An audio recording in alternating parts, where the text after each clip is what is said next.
I'm Jeremy Devins, and welcome back to the Quiet Mind Astrology Podcast. Now is the December 2024 monthly horoscope. But if you want to know all of the major transits for 2025, all of the months, and how to plan your whole year in a day in sync with Vedic astrology, go to mindfulnewyear.com and you can now sign up for the early enrollment for Mindful New Year 2025. This is one of my most popular events every year. Super fun. I love creating it. It actually started as me just creating my own plan for the year and then deciding maybe I should share this with people. And I shared it on Facebook, like, here's the calendar I made. Check it out if you want to take it. And then people had questions about it. So I was like, oh, maybe I should actually teach about this and teach how to use it. And I've been doing my own annual reviews for forever. I don't know, since like 2008 or something. Review the past year, plan for the new year, look at the wins, look at the lessons, the challenges, the things you learned, and then go into the new year with this like perspective.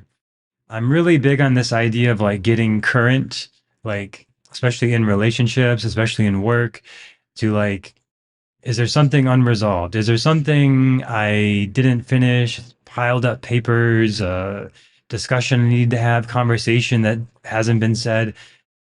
That kind of thing, like getting current so that you're not dragging this old baggage around forever and like this unresolved stuff from the past.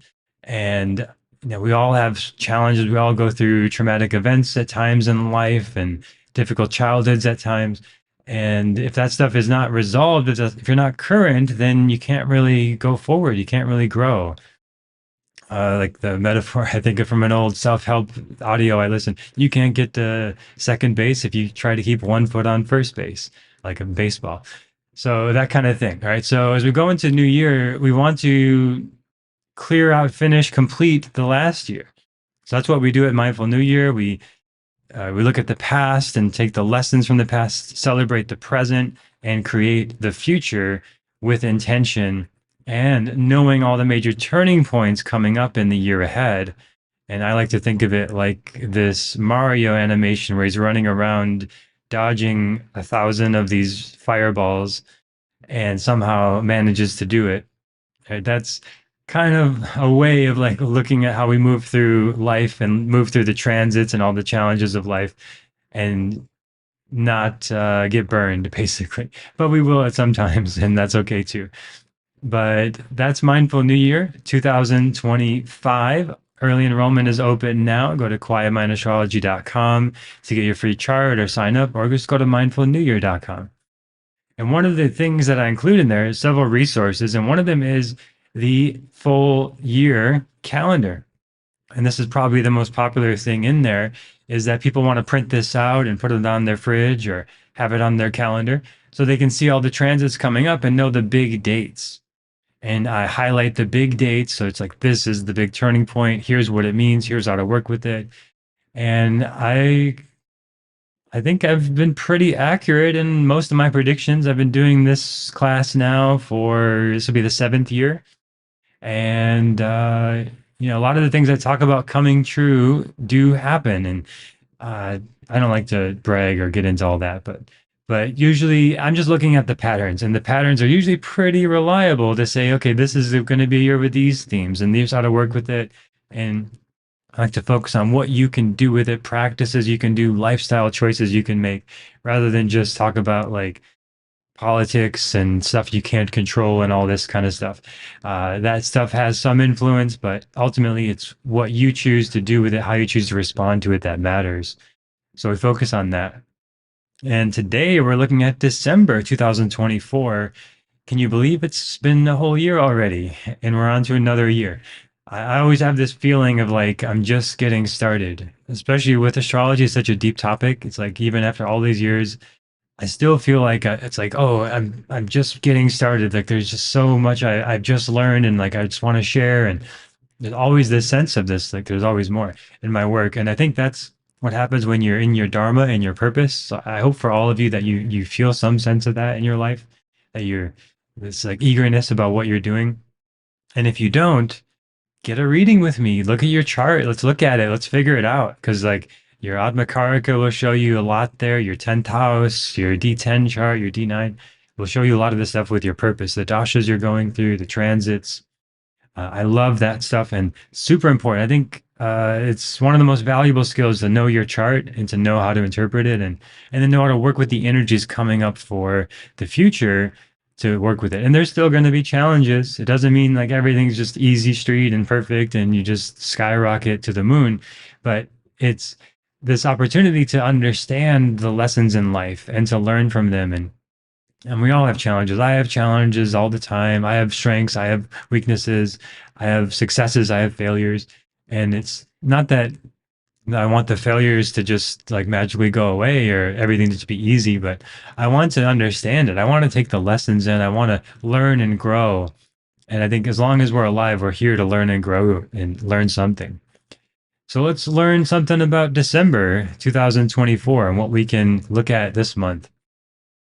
So we've got several major shifts in energy happening this month. There's a lot going on. There's two new moons, there's a full moon, there's the winter solstice, Mercury's retrograde, Mars is retrograde, Mercury's going to go direct.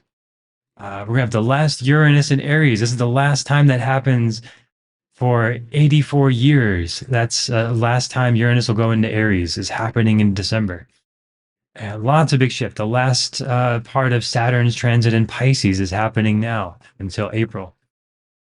So we've got big shifts, but I'm just going to focus on the 10 big ones, and then we'll do weekly horoscopes for some of the more specific energies week by week.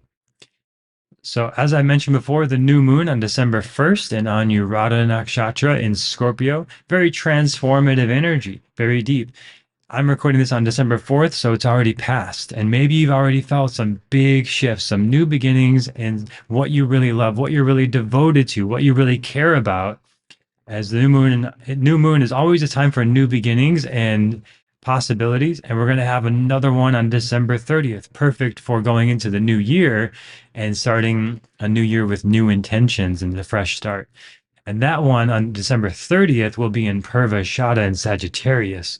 And that's more of an adventurous energy and a very powerful energy to move towards what you want. It's sometimes called the invincible one, Purva Ashada, this ability to persuade and move things and get things done as you go into the new year. So that's happening on December 30th.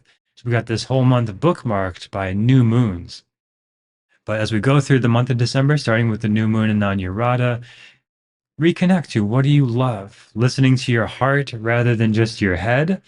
The head can be very noisy. I did this workshop a couple months ago where we spoke from our head and then spoke from our hearts. And if you try this with somebody and just say, "Hey, I'm gonna talk to you from my head for a moment and share about my life," and then do that, and then I'm gonna share from my heart now. And the heart, my experience, a lot quieter, a lot calmer, a lot more compassionate, kind, forgiving, a lot less anxious and worried. And I noticed for myself doing that exercise and doing this kind of work over the years that maybe you've noticed too, your mind can just go on forever. You could think of what about this and what about that? And this person said this, and should I do this? Should I do that? It's endless. The mind is not the best decision maker always. Sometimes it is, but sometimes it can just run away in all these directions and have us feel overwhelmed, anxious, worried.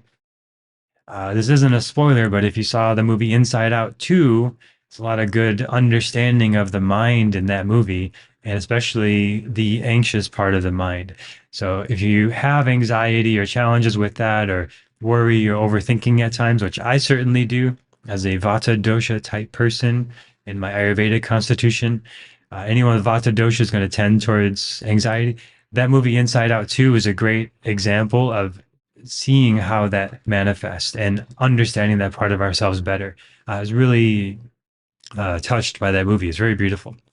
But also just this exercise and this work I mentioned, speak from your mind and then speak from your heart. And if you don't have someone to do this with, you could journal this way too. Journal, like just writing, typing. Journal from your mind for 5 minutes and then journal from your heart for 5 minutes and notice the difference. So that mind is more active and busy and potentially throughout this month, especially as Mercury's going retrograde. and the new moon in Anuradha. And the moon represents the mind and emotions. And when the moon is in Scorpio, it can be more intense. So we've got that energy starting the month to keep in mind here. Now, December 2nd, we have Ketu in Uttara Falguni. And I'm going to use the actual interpretations I give in the Vedic astrology mentorship. So this is the mentorship that I run, and next one will be in January. We're starting on January 11th, this next class. So that's the next big thing coming up after Mindful New Year. And in there, I give you all of the resources I use, all of the best insights from all of the Vedic astrology books I've read, all the trainings I've done, and condense it and consolidate it into something you can really use. So, like when we have transits come up, like now Ketu's in Uttara Falguni, what does that mean? Well, I've got some interpretations here I'm going to share with you from the mentorship as I give them. And I've got this for every possible placement. That means there's thousands of them. Yes. So, Ketu in Uttara Falguni, it's a strong sense of duty and service in Virgo, especially here, that Ketu in Virgo in Uttara Falguni, and it's going to be there until July 6th. So everybody, we're going through these themes from December 2nd to July 6th. Ketu in Uttara Falguni. It's a good time to focus on where you can be of service. Who can you help and how can you help, which is always one of the best orientations to take, to have a heart of service and focus on giving rather than getting. And so much of the Bhagavad Gita is all about this, and the Vedic teachings. It's life, we suffer the most when we focus on what am I getting? What's in this for me? And we often feel the happiest when we just focus on giving with boundaries, with not letting people abuse you and use you, but with a sense of generosity and knowing that you've got so much to give and there's always more to give.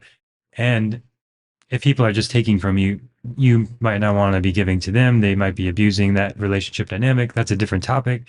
But generally, Ketu in Virgo and Uttara Falguni from December 2nd to July 6th, be of service. Great time to contribute to humanitarian causes as well. And that's, again, service orientation. But service could be in your job. Like you get paid to be there, but you still go above and beyond. And you're giving more than you're asked. And you're in a relationship and you're giving without being asked. These kind of things. Great time for selfless acts of kindness. There's an ability to detach from your personal ambitions and not focus so much on yourself. K2 is about detachment, about letting things go. There's ability for leadership and humility. Great potential for transformation here. Now, I always talk about every atom in our bodies has a proton, electron, and neutron, and that's a positive, negative, and neutral potential in every atom of our bodies. And there's trillions of them. So we are just this potential energy. And if you look at quantum physics, it's all about potential. It's like if we look at the smallest thing we can measure and we're looking for a wave, we'll see a wave. If we look for a particle, we'll see a particle. Or as Henry Ford said, whether you think you can or think you can't, you're right. So there's a lot of potential in this energy. And when we talk about potential, it's really just comes down to looking at what lights you up, what inspires you, looking to other people that inspire you, reading things, listening to things. I think creation is about putting two things together. It's how we are created as children. So we make babies, man and woman come together, and then they make the baby, right? So if we want to create something in our lives, then we got to take different things and put them together. And when I was primarily just a musician, that was where I thought about a lot. It's like, okay, I'm going to take this idea from Carl Jung and this idea from Radiohead and then this other idea from Enya and this other idea from Eminem, and all these different artists, and you put it together and make something interesting and different. You create from different things. And like to say this idea of good idea or good artists try to mimic others, but great artists just steal from others. That's a common thing that creative artists talk about. It's like you just take this idea from this person and that person. And that's where if you just copy it exactly, then it's not good. Like if you're just a clone of another band or another artist or another person, that's not good. But if you're If you just take two different people, now it's interesting, right? If you just clone one artist and try to be exactly like them, then that's not so interesting. But oh, it's like this and that, and you put that together, and that's something new and interesting.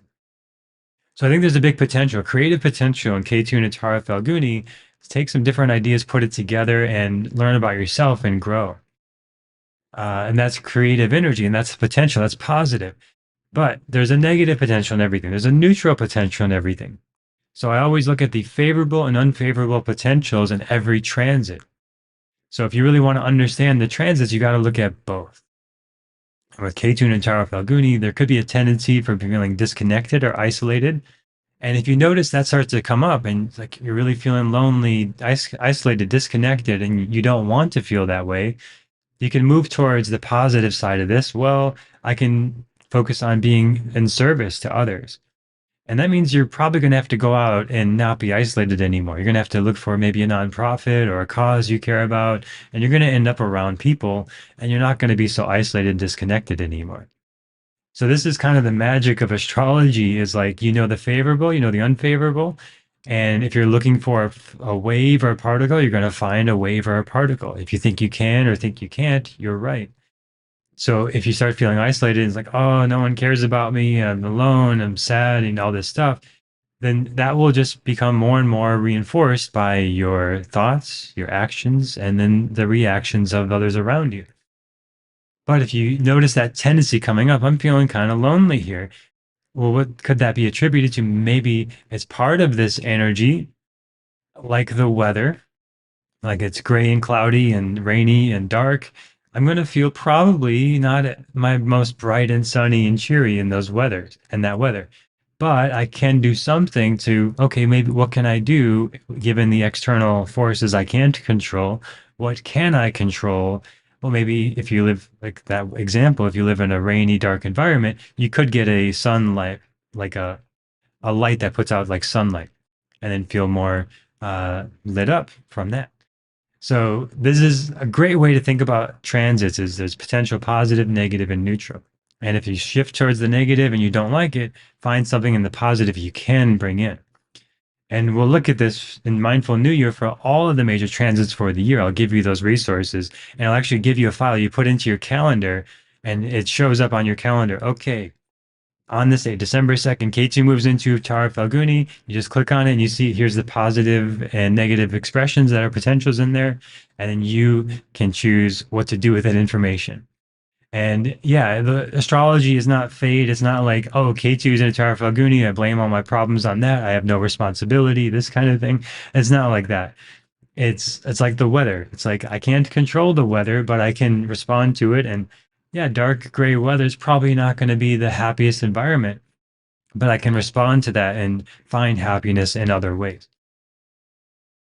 So there could be some challenges in establishing your own personal stability during K2 Natara Falguni. There could be some sudden changes and upheavals. That's the nature of K2. You might need to suddenly let something go that's important in your life. But it's always for your growth. No matter what happens in life, it's always happening for you, not to you. There's potential for self-criticism or guilt here. There could be some confusion and lack of direction. So again, it's to look within. If you're feeling confused or lost, look within and detach from your personal ambitions. But here's the trick with detachment is you still have it. You're just not attached to it. So I could lose this, but it's okay. And if it's really important, I'll get another one. And that's kind of a good test of something in your life. If you're like thinking of getting rid of something, well, could you just buy it again a year later? If you really wanted it again, could you just get it later? Or do you feel like you have to have it? Or are you afraid of losing it? It's worth exploring throughout this transit. The next big one is Mars retrograde in Cancer. Now, Mars retrograde happens roughly every other year and not every year. So this is a big deal when it happens, and it's happening December 6th, and it'll be a longer transit. So I'll do a longer episode just on Mars retrograde coming up soon. But essentially, it's action in reverse, slowing down, not pushing yourself too much. It's also Mars debilitated in Cancer at the time. So starting from December 6th all through December, just Find some time for rest, recovery, taking care of yourself. We'll talk more about that on another episode. Uranus in Aries, this is another big one. And now this is every 84 years, Uranus changes signs. So this is a big societal change in energy. Uranus represents revolutions and unique, unexpected events. And as Uranus has been here for 7 years through Aries, and it's going forward to Taurus now, and it'll be fully back in Taurus into next month, excuse me, April, no, March 19th. That's it. So Uranus will be in Taurus March 19th and staying there and moving forward from March 19th. So basically, Uranus in Aries is a rise in populism, as we saw in culture in Modi and India and Trump and the US and other cultures and other countries. This populist movement in politics. If you're not familiar with populist movements, then I recommend looking up Ryan Chapman's videos on YouTube. I think he's one of the best political commentators, the most neutral and unbiased, and just here are the facts about politics that we don't hear on the news because they're so politically motivated. But he just did the research, and I love the research. So if you want to know about more about this energy, it's really the Uranus and Aries energy. And that is like that big populist movement of more power to the people kind of energy and what do the people need and this independence and this drive for it could be self-righteous, could be arrogant kind of energy in Aries, but revolutions in this way. And when Uranus fully moves into Taurus, I'll talk about that on a full episode because that's a big deal. And that's coming up soon as well. The next big shift is on Sunday, December 15th, the full moon in Mrigashira in Taurus. And this is an opportunity towards the end of December, early December 15th is when that happens. Yeah, so it's right there. It's just right at the end of Taurus, right in Mrigashira. So full moon here is a time of celebration, culmination, completion. And Mrigashira is this deer energy. So there's this graceful energy. December 15th is a great time for doing things that sort of celebrate and review the past month and be with people and community and things like this. And Mrigashira is this deer energy that can be a bit cautious, a bit sensitive. So you may feel a bit more sensitive on this day. And it's a good day to take care of yourself, especially with Mars retrograde and all the other stuff this month. To do something like massage, yoga class, restorative yoga, something gentle. Making big decisions could be a little bit confusing at this time on December 15th. So I would not do it on that day. If there's any big decisions you need to make or final decisions or contracts to sign, especially as Mercury's retrograde as well. But it's a good day for celebration. And then the next day, also on December 15th, Sun moves into Sagittarius right at the end there. And that is an opportunity for more adventure, more fun in your life, more exploration. Sun and Sagittarius, a very fun, fiery energy to move into maybe more travel plans, especially around holidays. This is common. And to go back to philosophy and things like this, maybe finding new teachers or learning and deepening your spiritual teaching path and learning.